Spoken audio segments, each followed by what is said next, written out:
Hello, everyone. My name is Sydney Meeks, and I am back again with another journey video. In today's journey video, I'm going to be coming out of Psalm 139, verses 13 through 16.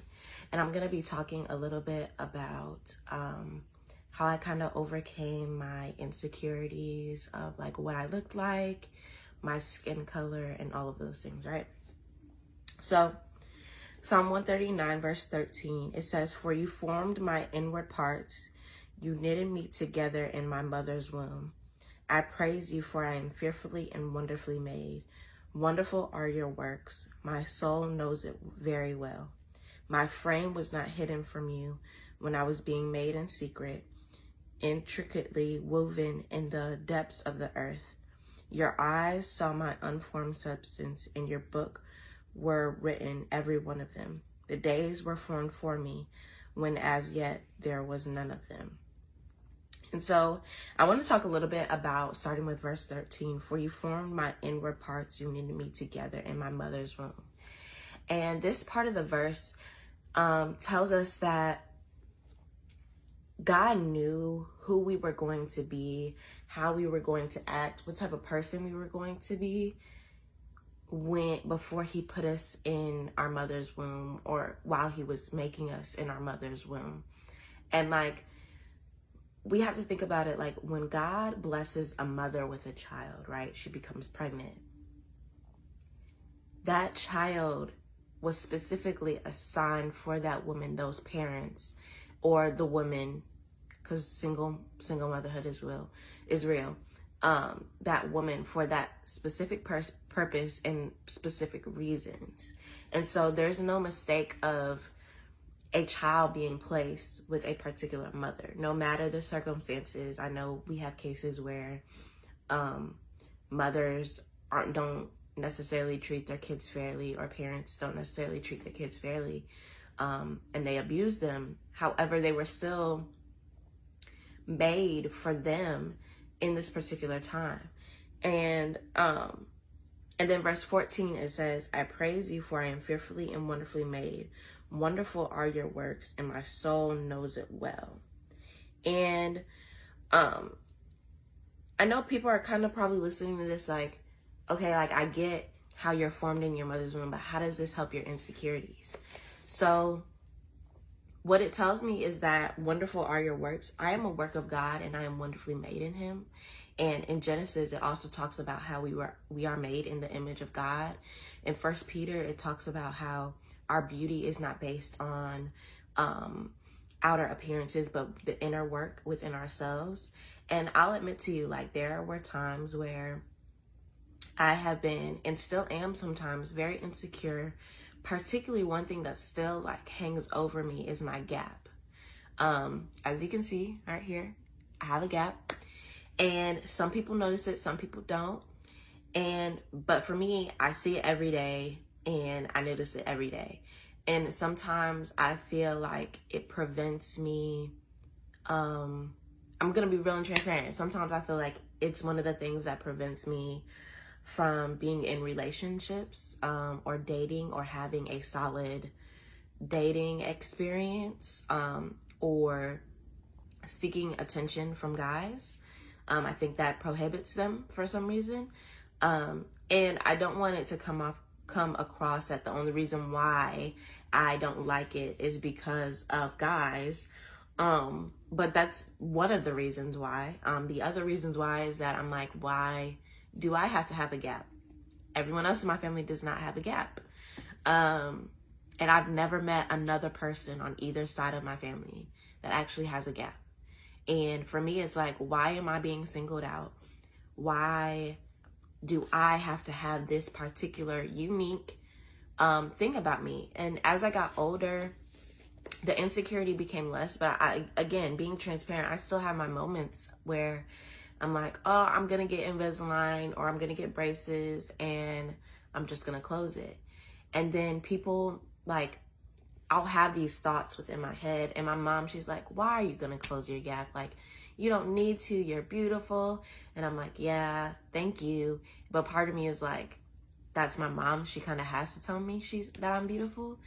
But then I'll have like random people in my life who will acknowledge the beauty within my gap, whether it's like, Sydney, your smile is beautiful. Or like, I had one girl who's like a mentee of mine. She kind of acknowledged people that have gaps or like have unique parts of them that make them beautiful. Another insecurity of mine has been my weight. I am tired of my stomach looking the way that it looks. And so I want to change that. I'm a firm believer that if you want to change something, do so in a natural way. I'm not gonna go get surgery for it. But then also, I look at, well, because there's two components of it, right? So you want to be healthy, and so health comes first and foremost. And sometimes we have to change our habits, whether that be adding on exercise, eating differently, to make those things happen. But then also there's another aspect that we have to look at and saying, am I changing this because I don't like myself, or am I changing this because I want to be healthy? And for a while, my stance was, I want to change this because I don't like myself, or I don't like the way that I look. And there's a danger in that. There's a danger in wanting to change something because you don't like what you see in the mirror. Again, God made us in his image and likeness. And so I think that the way I look today is how God made me. And I should respect that and see the beauty in it and love it. Even if I want to change it, still love it until it is changed. And the last insecurity of mine that I had to work through was, honestly, my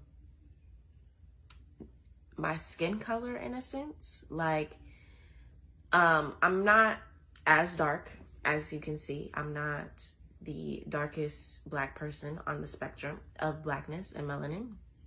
And I'm not the lightest.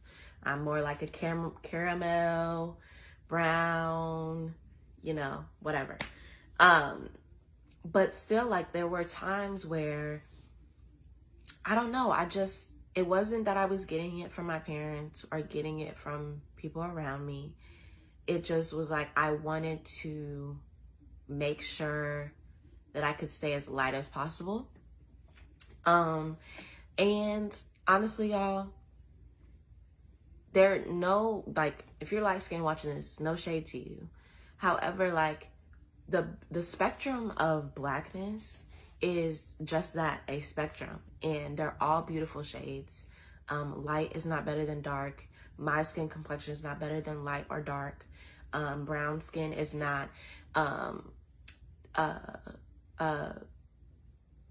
more beautiful than Black. All spectrums of melanin and Blackness is beautiful.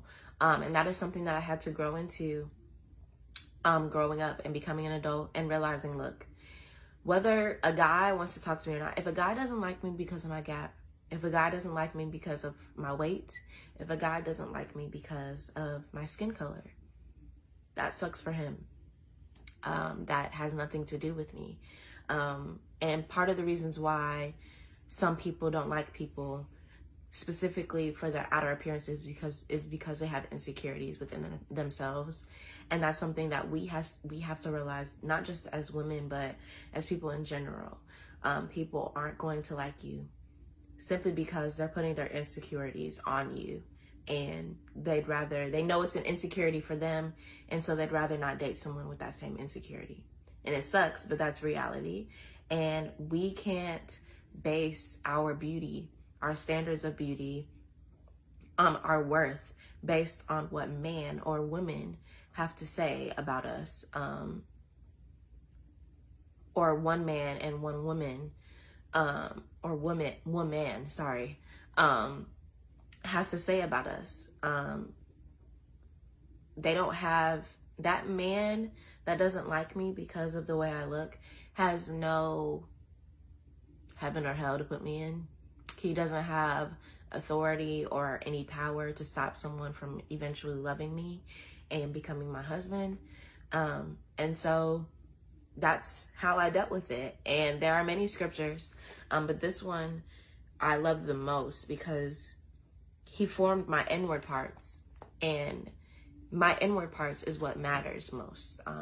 My heart, my humility, my integrity, my character, the lovingness or hatefulness that may be on the inside is what matters most. And so I hope that helps someone today, and I hope that you are also able to work through your insecurities.